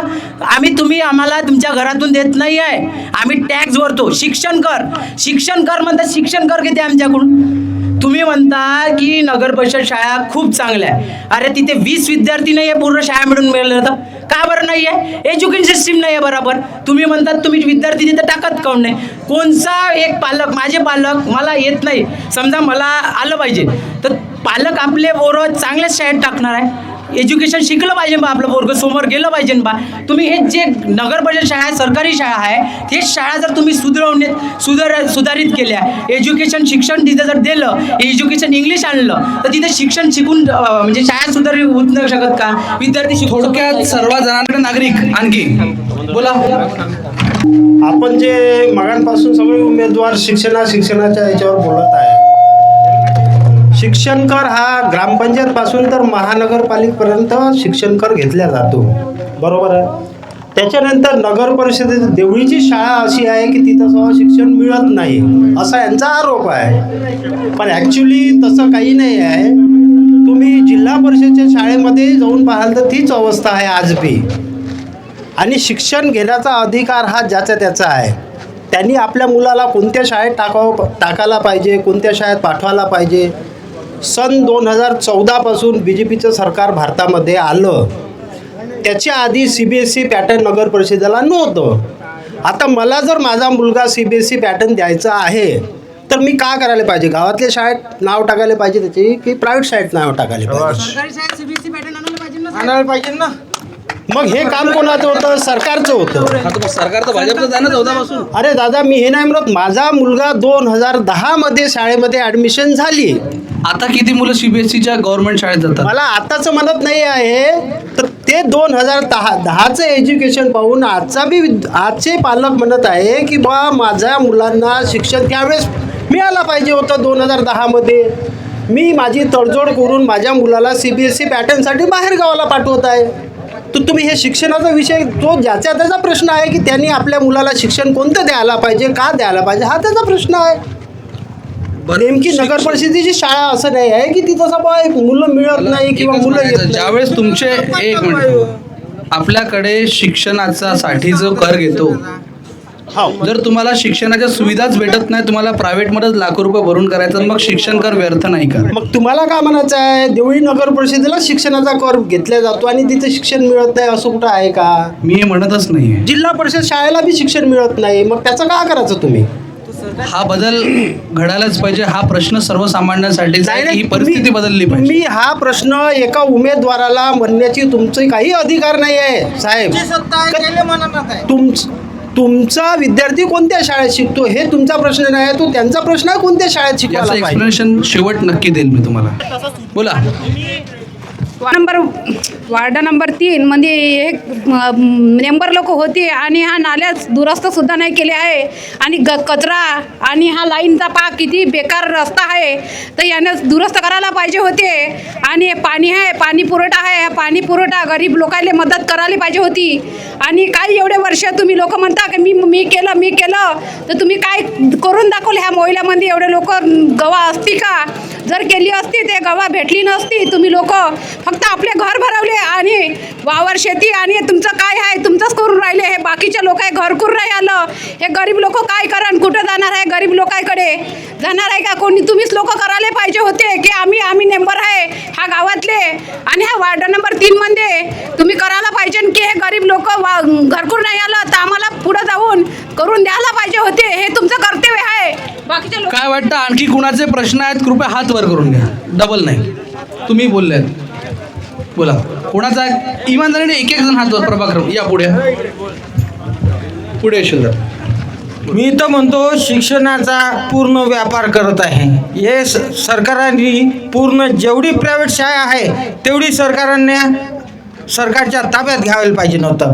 कारण की जसं प्रायव्हेट शाळा आपली म्हणजे लेकरांना चांगलं शिक्षण देत आहे तेच सरकारी शाळा देऊ शकते. कारण की लोक जे शिक्षण सभापती आहे त्यांनी ती दर महिन्याला शाळेमध्ये जाऊन सर्वे करायला पाहिजे. तेव्हाच ती मास्तर लोक इंटरेस्ट घेऊन लेकरांना शिकवू शकतात. हे काय वाटतं? दुसरा या पुढे बोला. मी याच प्रभागामधला एक नागरिक आहे. महत्त्वाचं म्हणजे मी हमेशा जाणं येणं पाहत राहतो. जे गोरगरीब लोक आहे इथे सगळ्यात मोठा प्रश्न जो आहे तो आहे ना माहिती आहे का, पट्ट्याचा आहे. आणि हमेशा पाहत राहतो की यानं मात्र कोणाला अजूनपर्यंत त्यांना पट्टे मिळाले नाही आहे. सगळेजण आहे मात्र खूप म्हणत आहे की भाषणामध्ये सुद्धा म्हणत आहे की यानं मात्र आम्ही पट्टे देऊ. सगळ्यात इथे आहे ना माहिती आहे का, सगळे गोरगरीब लोक राहतात इथे सगळेजण. आणि यानं माहिती आहे का, महत्त्वाचं म्हणजे त्यांना आहे ना फक्त नागरिकांना कुणी पण मेंबर यावं, त्यांनी आहे ना सगळे सुखसुविधा द्यावं हीच माझी विनंती आहे बस. मी तुम्हाला का विचारलं याच्यासाठी, जर एक न्यूट्रल जे तुम्ही निष्पक्ष म्हटलं, निष्पक्ष जर बघतो म्हटलं जबाबदार तुम्ही किंवा एक लोकप्रतिनिधी नाही आहे. याला सगळ्यात जास्त जबाबदार एक नाही तर अनेक लोकप्रतिनिधी किंवा लोकप्रतिनिधीचं स्वप्न बघणारा प्रत्येक व्यक्तिमत्व आहे. त्याच्यामुळे इथे उपस्थित असलेले 12च्या 12ही उमेदवार त्याला तेवढेच जबाबदार आहेत. कारण तुम्ही लोक निवडून आल्यानंतर एक राजकीय ज्यावेळेस हे असतं ना तंत्र, राजकीय व्यक्तिमत्व जो कोणी असेल त्याचा दबाव असतो. कारण त्याच्याकडे ऐकून घ्या माझं पूर्ण. त्याच्यानंतर ते दबावाच्या अंतर्गत त्या सर्व गोष्टी करून घेणं ही आपलं कर्तव्य असतं. हे लोक कर्तव्य करत असताना स्वाभाविकशी गोष्ट आहे, जर माझा मुलगा जर त्या शाळेत शिकायला गेला तर माझ्या मुलाला चांगला सुखसोयी भेटल्या पाहिजे हे मला वाटतं. म्हणून मी त्याच्या दबावाच्या अंतर्गत त्या शाळेला लक्ष केंद्रित करून ती शाळा व्यवस्थित चालत आहे की नाही मी हे पाहायला जाईल. आता स्वाभाविक गोष्ट आहे, याच्या इथं उपस्थित जेवढा एकाचाही पोरगा जर शाळेत जात नसेल ना त्याला त्या शाळेचं काही घेणं देणंच नाही. सिंपल आणि सॉर्टेड गोष्ट सांगतो, हे इथचाच एक उमेदवार नाही, प्रत्येक ठिकाणच्या उमेदवाराची गोष्ट आहे. आणि राहिला प्रश्न तुम्ही जे म्हणतायत की शाळा बदलत नाही संपूर्ण देशात आहेत, तर दिल्लीमध्ये सुद्धा शाळा गव्हर्नमेंटच्या आहेत, हे लक्षात घ्या. ठीक आहे, बऱ्याच ठिकाणी शाळा गव्हर्नमेंटच्या चांगल्या चालतात. मी स्वतः शासकीय शाळेत शिकलो आहे. आज मी लोकविद्यालय वर्धेची माहिती असेल त्या शाळेत शिकलेला विद्यार्थी आहे. आज त्या शाळेत ज्यावेळेस तुम्ही जाल वाईट वाटते, रडायला येते, त्या शाळेत परिस्थिती नाही आहे, हे लक्षात घ्या. आणि यासाठी जबाबदार जे आहे तिथे जे बसलेले या लोकांना जे निवडून दिलेले आहेत, बोलतो ना, घ्या बोला. तुम्ही जे म्हणत आहे दिल्लीचं उदाहरण देत आहे. आज नगर परिषदेची शाळा सुरू आहे, शाळा चालू आहे, तिथं शिक्षक स्टॉप आहे, विद्यार्थी का नाही घालत लोक? त्याची गुणवत्ता थांबवून ठेवणे, त्याच्यावर नियंत्रण ठेवणे हे इथे जेवढे उमेदवार आहेत या उमेदवारांचं कर्तव्य आहे. ते त्यांनी पार पाडायला पाहिजे. जेवढं उमेदवाराचं कर्तव्य आहे तेवढं त्या पालकांचं सुद्धा कर्तव्य आहे. शाळेमध्ये काय एज्युकेशन मिळत आहे हे लोक त्या शाळेमध्ये जाऊन त्याची चौकशी करते का? फक्त उमेदवारांनाच केलं पाहिजे असं काही जरुरी आहे की पालकाचं कर्तव्य आहे. या सर्व बाबींवर मला वैयक्तिक म्हणता प्रतिनिधी निवडून दिल्यानंतर लोकप्रतिनिधी त्याचं दक्ष हे करणं काम आहे. याचं उत्तर दिलेलं आहे मी, मला वाटतं समजदार आहेत नागरिक आणि 100% झालेलाच आहे कार्यक्रम. शेवटच्या टप्प्यात आपण जातोय. नागरिकांचे सर्व प्रश्न संपले असतील असं अपेक्षित करतो. परत एकदा जे आहे आपल्याकडे का बरं आपले नगराध्यक्ष पदाचे जे उमेदवार आहेत मनोज गंभीर यांना निवडून द्यायला पाहिजे? ती स्वाभिमानी आहे, गरीब घराण्यातून आहे, त्यांना गरिबांची जाणीव आहे. प्रत्येकाच्या घरी जाऊन त्यांची भेट घेऊन त्यांच्या जे समस्या असेल ते सोडवतील अशी मी त्यांना विनंती आहे का मनोज भाऊ गंभीर यांना निवडून द्यावे नगराध्यक्षासाठी. भाजपचे शोभा तडस जे आहेत उमेदवार आहेत, का बरं यांना निवडून द्यायला पाहिजे? गावाचा विकास आणि गावामध्ये असलेलं एकंदर सगळं कामाची योग्यता, लोकांच्या शैक्षणिक असो, सामाजिक असो, सांस्कृतिक असो किंवा खेळाच्या दृष्टीने जर या गावाचा विकास व्हायचा असं वाटत असेल, इथल्या युवकांना काम मिळावं असं वाटत असेल तर भाजपचा उमेदवार शोभाताई तडस ह्या निवडून आल्याच पाहिजे. काय वाटतं? आपण एक महिला आहेत आणि महिलाच उमेदवार जे आहे नगराध्यक्ष पदाचे जे आहे उमेदवारी त्यांनी दाखल केली आहे, का बरं त्यांना मतदान करावं महिलांनी? कारण भाजपनी व्यायामशाळा बांधल्या आहे, म्हणजे जे काही केलं आहे सगळं भाजपनीच केलं आहे. आणि आता जो डॉक्टर बाबासाहेब आंबेडकरांचा जो पुतळा आहे त्याच्या मागे जे वाचनालय आहे, त्या वाचनालयामध्ये काही मुली जात होत्या, तर तिथे कोणीतरी म्हटलं की इथे आता बसण्याची सोय नाही आहे. ते मुलगी माझ्याकडे आली आणि ताई म्हणे तुम्ही आम्हाला ती जे वाचनालय आहे ते खुलं करून द्या म्हणे. म्हणजे एक जबाबदारी तडस साहेबांवरती ही आलेली आहे आणि ते खुलं करण्याचं काम आम्ही करणार आहे. म्हणून आम्ही शोभा तडस यांनाच मतदान करावे अशी विनंती करत आहोत. काय वाटतं एवढ्या याच्यात तुम्ही आता प्रभाग क्रमांक 3चा जो विकास होता आणि एवढ्या सगळ्या गोष्टी तुमच्या लक्षात आल्या असेल, काय वाटतं तुम्ही विकास कसा करणार? आणि आपले नगराध्यक्ष तर कोणी नाही, तुम्ही प्रभाग क्रमांक 3साठी काय करणार? आमच्या याच्यामध्ये तर नगराध्यक्ष म्हणून कोणी उभं नाही आहे, तरी पण मला तरी असं वाटतं नगराध्यक्ष तुम्ही कोणालाही द्या. पण मी ह्या वार्डामध्ये उभी आहे तर मी फिरलेली आहे ह्या पूर्ण वार्डामध्ये, वार्ड नंबर 3मध्ये, इकडे काळा पुलाच्या इकडे, टिळकनगरच्या तिकडे वगैरे मला भरपूरशा समस्या अशा दिसल्या आहे. अक्षरशः त्या बायांच्या घरी गेल्यानंतर एक बाई अशी रडली आहे की त्या मोहल्ल्यामध्ये लाईट नसल्या कारणाने तिच्या घरचा बैल मरण पावला. कितीतरी रुपयाचं त्या गरीब बाईचं नुकसान झालं आहे. तर ती बाई वार्ड मेंबरजवळ त्यावेळेस होते, मी कोणाचं नाव घेत नाही, त्यावेळेस ती बाई त्या व्यक्तीच्या घरी गेली, वार्ड मेंबरच्या घरी, तर त्यांना लक्ष न देता अजूनही मी गेली होती, अजूनही तिथे लाईट लावलेला नाही आहे.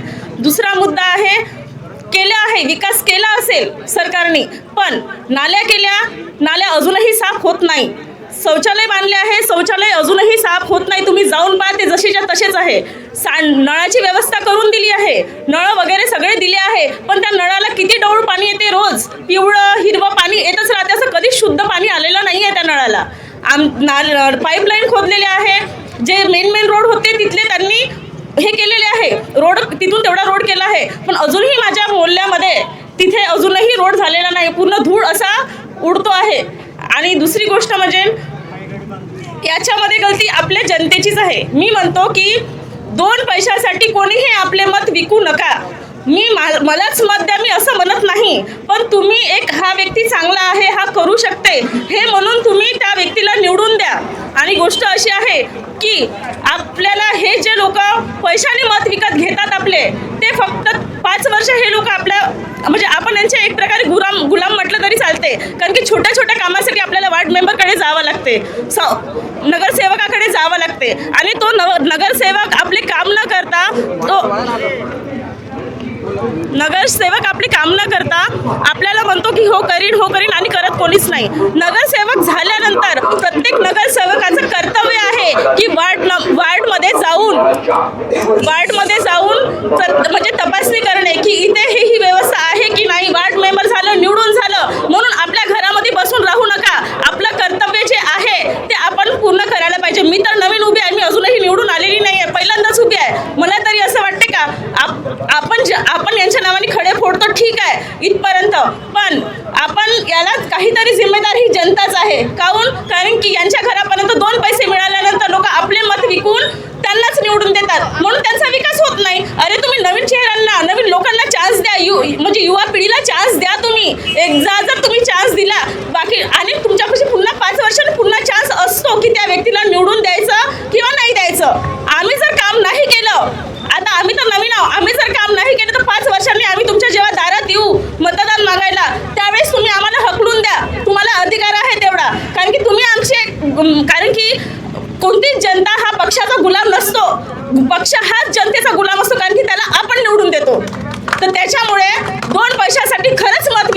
योग्य उमेदवाराला तुम्ही निवडून द्या, माझं हेच म्हणणं आहे. जय महाराष्ट्र. काय वाटतं ह्या सर्व बाबींमध्ये आपण सुद्धा एक महिला उमेदवार आहात आणि नवं आशेचं किरण जे आहे हे उगवणार का मतदान करावं किरण ठाकरे यांना? किरण दादा ठाकरे आहे यांना पद नसून सुद्धा ते 8-10 वर्षापासून ते लोकांच्या समाजसेवा आणि लोकांच्या जे गरजा आहे त्यांच्यासाठी तत्पर राहते. त्याच्यामुळे किरण ठाकरे यांना कानी तुम्ही निवडून द्या. आणि ते नव्या पिढीचे आहे, सुशिक्षित आहे. तुम्ही जे एजेड लोकांना देण्यापेक्षा नवीन व्यक्तींना निवडून द्या. ते समाजासाठी आणि समजा सर्व देवळी जनतेसाठी तत्पर राहते आणि सतत काम करते. मी युवा आहात आणि सुरेश वैद्य यांना का निवडून द्यावा? सुरेश भाऊ वैद्य हे खूप चांगले माणूस आहे. त्यांच्यावर त्यांना एक्सपिरियन्स आहे. ते नगरसेवक नगराध्यक्ष राहिलेले आहेत. त्यांना तिचं माहिती आहे पूर्ण की काम कसे होतात, काम कसे केले जातात. त्यामुळे त्यांना द्यावं निवडून. असे महिला म्हणून उमेदवार आहात तुम्ही काँग्रेसच्या, काय वाटतं सुरेश वैद्यांना का निवडून द्यावं? ते सुशिक्षित आहे, त्यांना जाणीव आहे गरिबाची.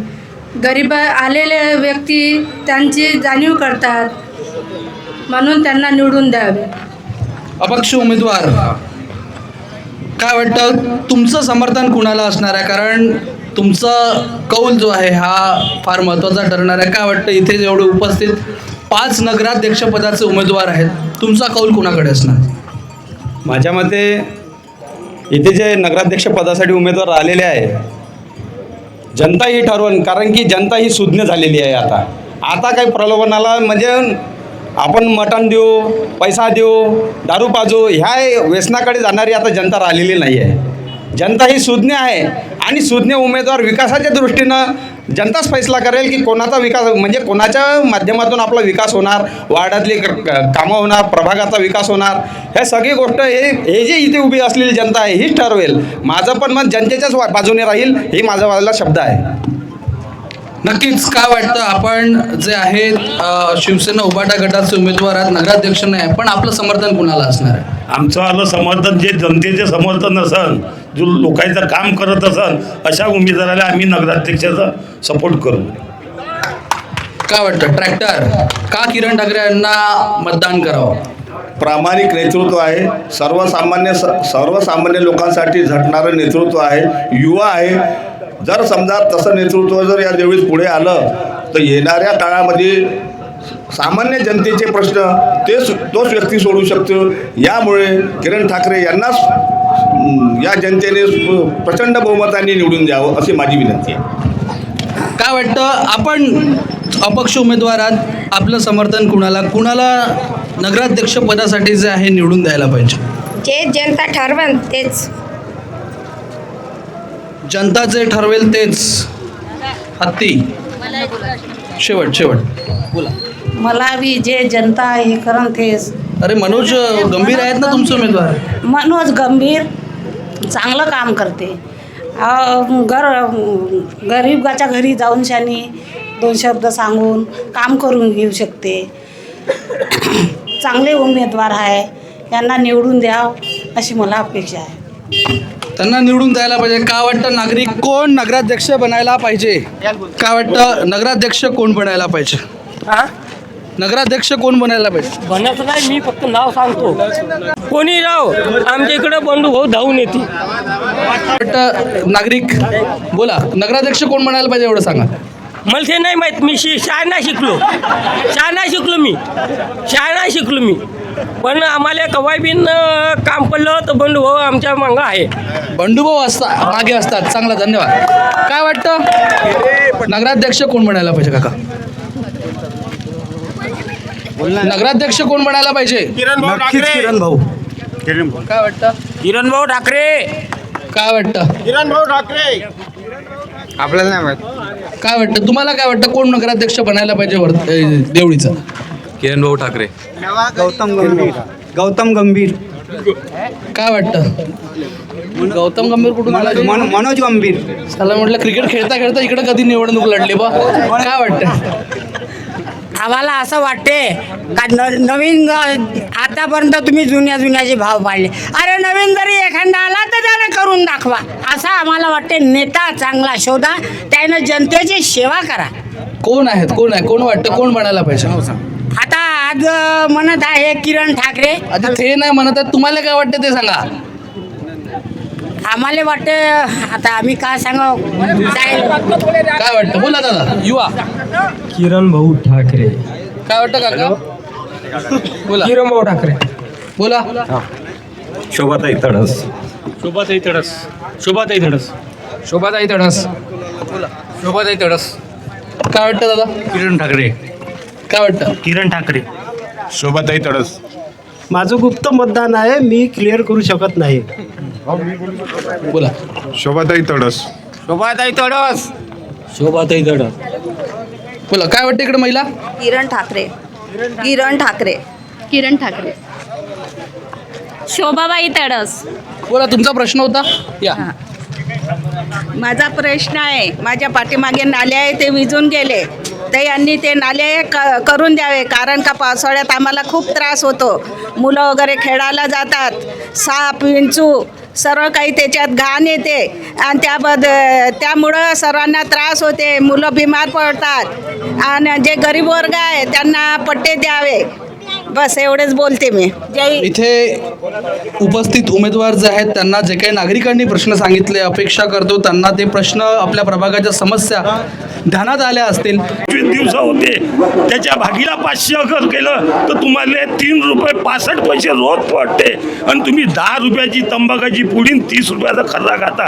म्हणून पैशाले बळी पडू नका असा मला तुम्हाला आव्हान करायचं आहे, म्हणून हे वाक्य बोललो मी. ह्या दलित प्रभागामध्ये कसं आहे, आता 100ची दारू प्यायला का कोणी कोणाचं नाव घेते हे लक्षात ठेवता. फक्त शेवटच्या क्षणी विकास हा महत्त्वाचा आहे. विकासासाठी आपला चांगला उमेदवार महत्त्वाचा आहे.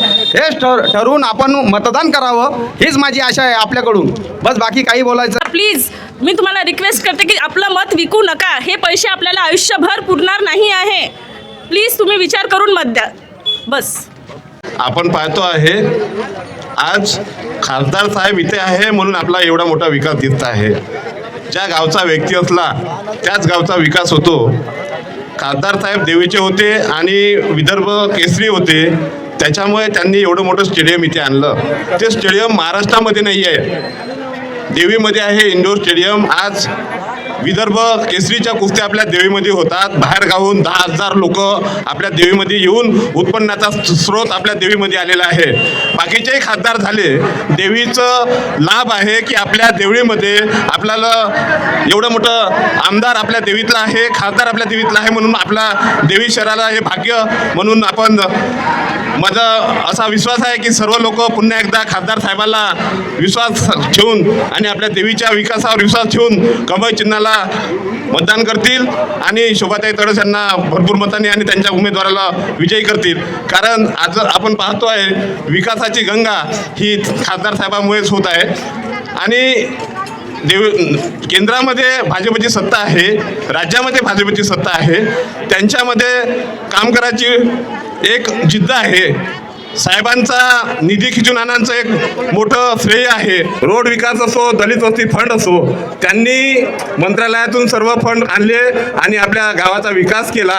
सर्व समाजाला न्याय द्यायचं काम तडस साहेबांनी केलं. एवढे बोलतो, थांबतो. जे कोणी निवडून येतील किंवा आता सुद्धा जे काही गोष्टी तुम्ही करू शकत असाल त्याला नक्कीच प्राधान्याने त्या प्रश्न सोडवा ही अपेक्षा करतो.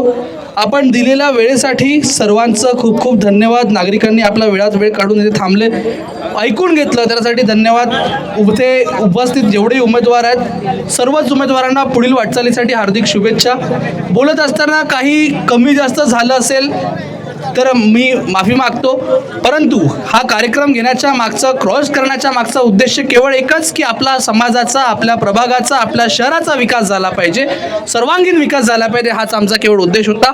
आणि खास करून भाजपचे उमेदवार जो होते, तुम्ही आमच्यावर जे काही मगाशी टीका टिप्पणी केली, होऊ शकतं, अपेक्षा आहे की इथे जे उपस्थित आहेत नागरिकांनी जे काही प्रश्न मांडले त्याच्यातून आपला संदेह, संभ्रम जो आहे तो दूर झाला असेल.